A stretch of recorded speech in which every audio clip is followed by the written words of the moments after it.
Ito, maggulay po tayo ng ating lulutuing ulam, mga boss ka-idol. Ayan, mga maliliit na bunga ng talong.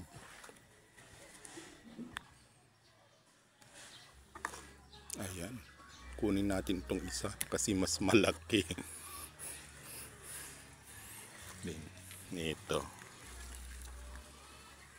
may tinik.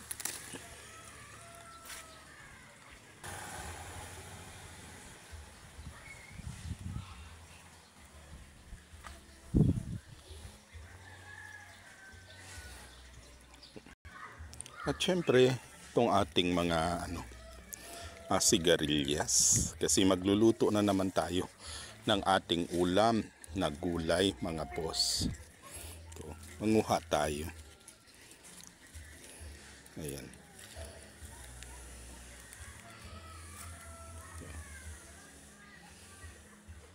Kanyang mga bunga. Ito naman po yung ating ampalaya. Malapit na rin mamunga to, mga boss ka-idol. Yan. Maliit pa yan. Yan ito. May talong dito para may dagdag yung talong natin. Ayan. Di po kalakihan itong ating mga talong. Pero po pwede na po yan. Then ito po yung bulaklak ng talong, mga boss ka-idol. Ito. Ang ating sigarilyas. Ayan. Ito, kukuhanin natin yung mga bunga niya. Ito.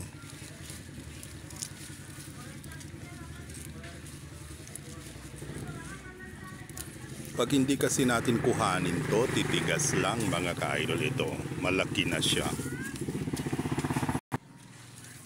Then ito.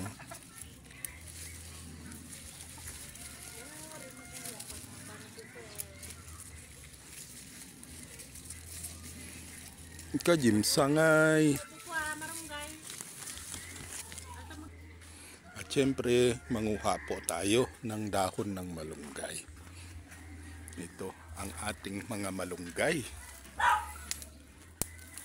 Ayan. Ganda ng dahon, mga boss. Ayan. Ito. Ayan. Ang ating malunggay.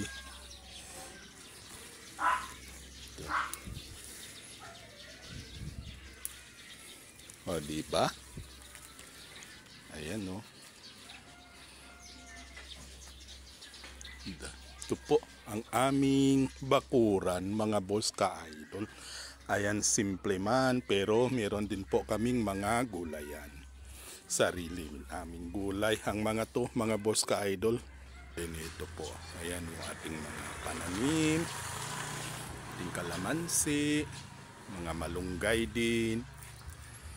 Then ito pa, yung ating mga ibang mga gulay, mga boss ka-idol. Maliit lang na espasyo, pero nakapagtatanim pa rin tayo ng mga gulay na ating gugulayin pag tayo ay gustong mag-ulam ng mga preskong gulay. Ayan lang po, maraming salamat sa panunood. Magandang araw po sa ating lahat, mga boss ka-idol.